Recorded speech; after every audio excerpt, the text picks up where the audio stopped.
What's going on, everybody? Welcome back to Simulation for the Nation, and welcome back to the West Coast on what is a gloriously sunny spring morning. We are up nice and early because we have lots to do today. To start with, we're going to go and have a quick look at something that I kind of talked about in the last video. I mentioned that I went to go and see a bank manager to see if I could get any money for a new business proposal of mine. And as you can see in the top right corner, my balance would suggest I was successful. My accountant, my bank manager, loved my idea for the diversification of the business. So we're going to have a look at the progress so far. So what happened? We actually purchased some land.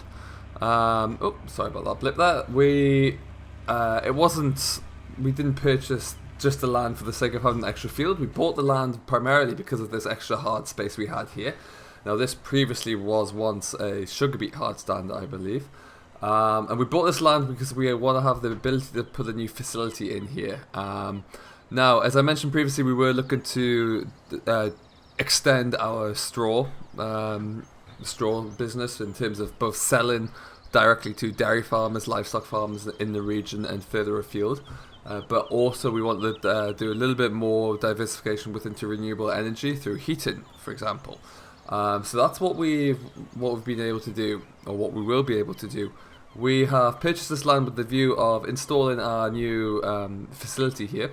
Now, the facility in question is being built by a local contractor, a construction firm who specialise in industrial and agricultural buildings.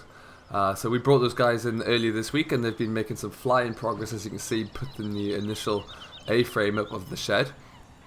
So this is where we're going to be able to house our industrial equipment that will be used to transform straw bales into pellets, effectively.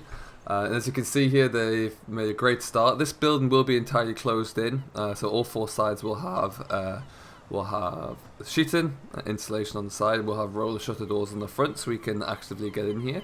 And once inside, in this weatherproof environment, we're going to have a host of packing machines and a machine that will actually break down our straw bales and convert them into pellets. So they've been working hard here, and they're about to come into work in the next 20 minutes or half an hour, I believe. So I thought I would just come in, have a quick look around before they get started. So that's very exciting. There's lots to do here.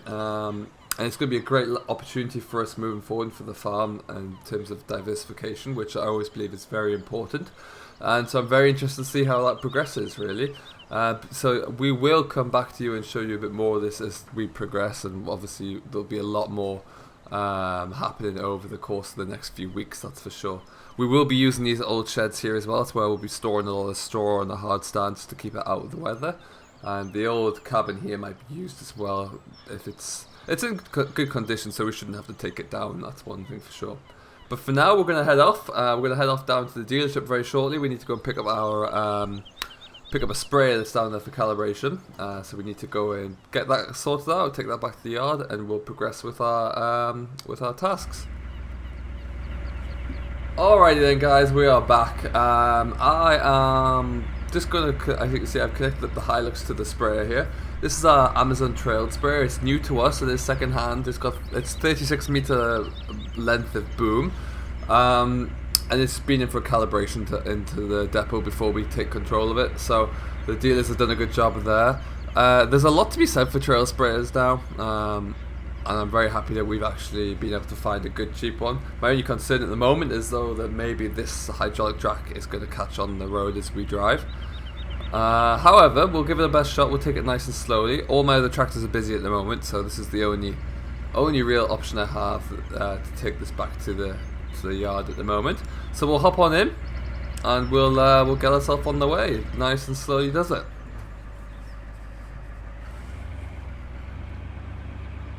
So how are you all doing, guys? I hope you're very well. I hope you're enjoying whatever you're up to at the moment. Do let me know in the comments below if you are indeed currently working on your farm. Let me know what you're up to. Always love to hear and get an understanding of that. Thank you very much once again for all of the feedback and input we've had lately. It really does mean a lot. If you do like what you're seeing, don't forget to hit that subscribe and smash that like button below. Alright, so far so good. Taking this, and then I crashed. I cursed it. Oh, there goes the train. So yeah, we're just going to take this nice and slowly back up to the main yard there. There's no rush with it. Last thing I want to do is try and speed over there and then have an accident, because I haven't got a great deal of control with the truck at the moment.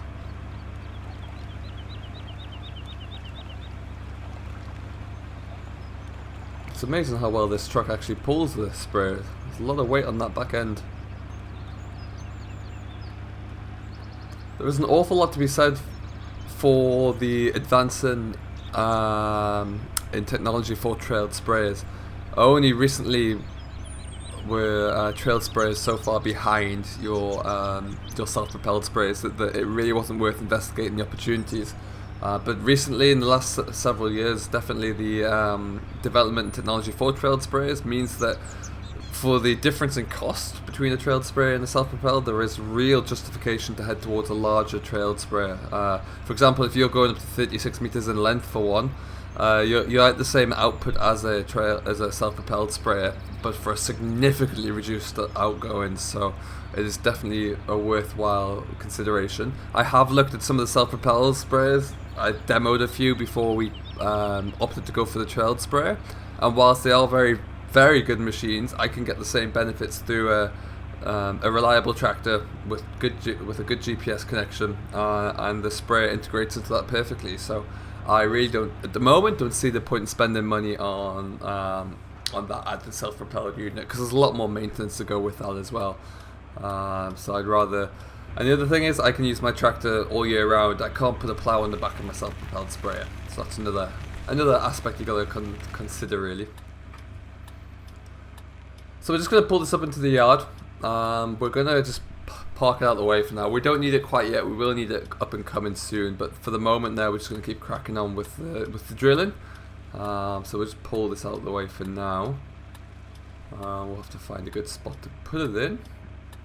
I think we might just go straight ahead here next to the fuel bowser here. So we had a bit of a tidy up in the yard. We got rid of some of the machines that were lying out and around, put the fuel bowser in the shed, put the combine header trailer away where it should be.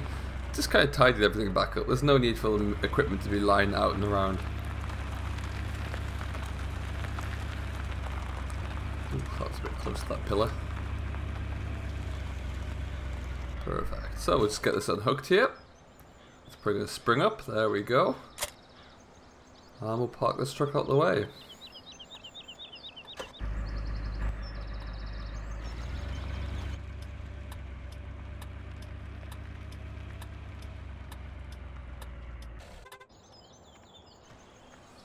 So as you can see there, we've actually started ploughing that field over the end of the yard. I got the start last night down the far end of that field. I only got a couple of acres done. But we'll carry on with that once we finish up some more drilling, once the tractor driver comes back in to take over from me on the drill. But this is our seed trailer. This is full of oilseed rape grain at the moment. We're actually just going to pop on down to the fence in the field. We parked that there last night because it wasn't worth bringing it home. I don't know who he is. I don't know why he's still in my tractor, but he's been there all night. He's a little bit bizarre. He's got nowhere else to go, it would appear. I haven't taken the dual wheels off this tractor primarily because it's going straight back onto the rollers after we've finished here. So it's really not worth changing that around for the sake of this one task. And that trailer's got a lot of weight to it. The front end of this tractor is very light. We'll get down. So like I say, we'll go down. We're gonna just drop off we're gonna fill up the seed drill. Once the drill's been refilled, then we'll just finish off the headlands. There's only a few more passes of the headlands to go before we finish that up. So it'll be nice to get that all finished. We'll move the drill into the next field, which is literally just next door. It's a short drive through the village when we've finished that. And we'll be able to get everything wrapped up there. The weather for today is supposed to get a little bit worse as the day goes on, so ideally I would like to push through and see if we can get that next field finished. It's one of those things that you never really know, so we'll see if we can squeeze it all in, but we'll go until the weather tells us otherwise. Good job there's not many cars on the road at the moment, because I am a bit of a wide load at the moment, with the tendency and desire to skirt around a bit.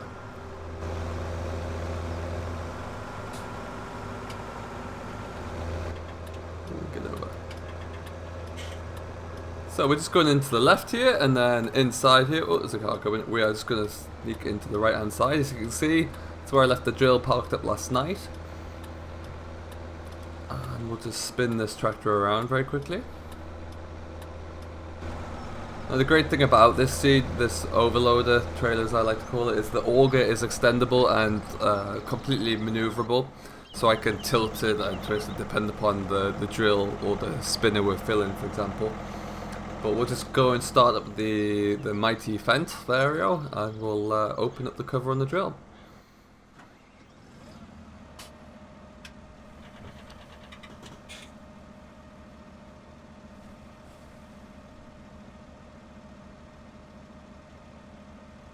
Okay, so we just need to open up the cover for the drill. Perfect. Leave that there for a moment or two. And see if we can get ourselves backed in.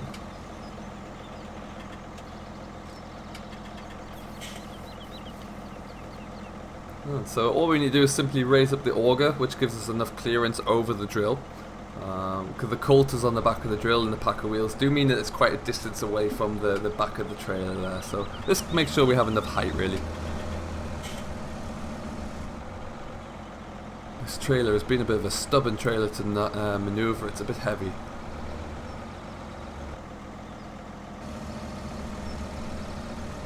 Alright, so once we tilt up the trailer here, as you can see, I am just going to put the cover back on. There we go. But all we need to do now is we'll just reverse back over the trailer. We open the tailgate, and then we can just quickly fill up the hopper. It doesn't take too long at all with this system, to be honest. But we just need to make sure we are nice and square up to it first.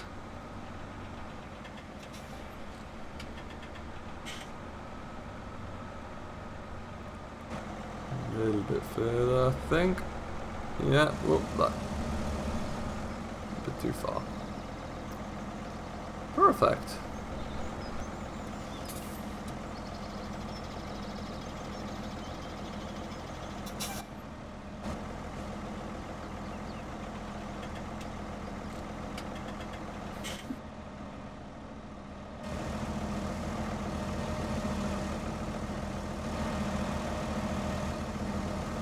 Make sure we're all good to go. Everything looks lined up there. We've got a little bit of seed in the bottom, as you can see, but not a lot. But we'll just go and fire this up, turn on the hydraulics, and the auger at the back should start going, and then we should be able to get this refilled nice and quickly. There we are. Lovely work job. Shouldn't take too long to fill up at all, actually. Oh lord, there we go. That was quick. So with that done, we'll just pull the trailer out of the way again, and then we can actually get into finishing up this field. So we'll just lower that down and pull this out the way a little bit here. We need to lower that auger down as well. There we go. Now bear in mind we are doing the headland here. I am going to have to kind of just shove this into the hedge side for now. We'll leave the trailer here today. We're only drilling the next field over, so we probably will need to get a refill again very shortly. So we will just leave the tractor trailer here locked up for now, and I'll come back to it later when I need to top up. You can stay there and guard the tractor, sir, whoever you are. And we'll get into the 927 and we'll get ourselves going again. There we go, put that lid down on the drill. Turn off my indicator. That's annoying.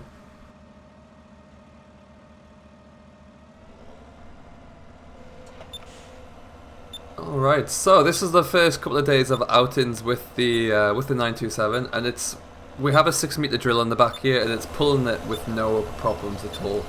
The good reason, or the main reason I want to have a larger drill or larger tractor on my drill is because of some of the terrain we have around here. It really is a bit, well, it's undulating, so we need to make sure that we have a tractor that can comfortably manage to pull the machine up and down every hill we have and every piece of land we have. Some of the land's always a bit heavier as well, so it does require that little bit extra grunt really when it's working.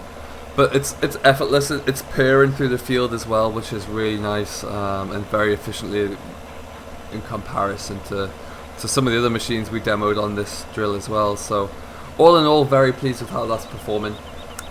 And as I mentioned here, we are drilling some spring oilseed rape. We're currently drilling a variety called Macro. And the reason we're drilling Macro is it's a high yielding oilseed rape, and it doesn't look like it's going to do much, and it matures very late on. You get a very good plant growth later on in its season. But the reason we grow this, we actually sell a lot of our oilseed rape to likes of McDonald's, who will make rapeseed oil with it and use that oil for their cooking. When we're using a variety such as Macro, each seed has a very, very high oil content, so it's a much more attractive variety for the likes of McDonald's to purchase. Recently we have had a lot of success with this variety as well, so hopefully with our land that should continue moving forward, which would be nice. For now though, however, we are going to call it a day there. I'm going to continue finishing this up and then get the drill set up next door. Thank you very much for watching as always. You've been fantastic. You've been watching Simulation for the Nation, and as always, don't forget to enjoy what you're doing and stay safe. If you've liked what you've seen, hit that subscribe button, smash that like button, and until next time, happy farming.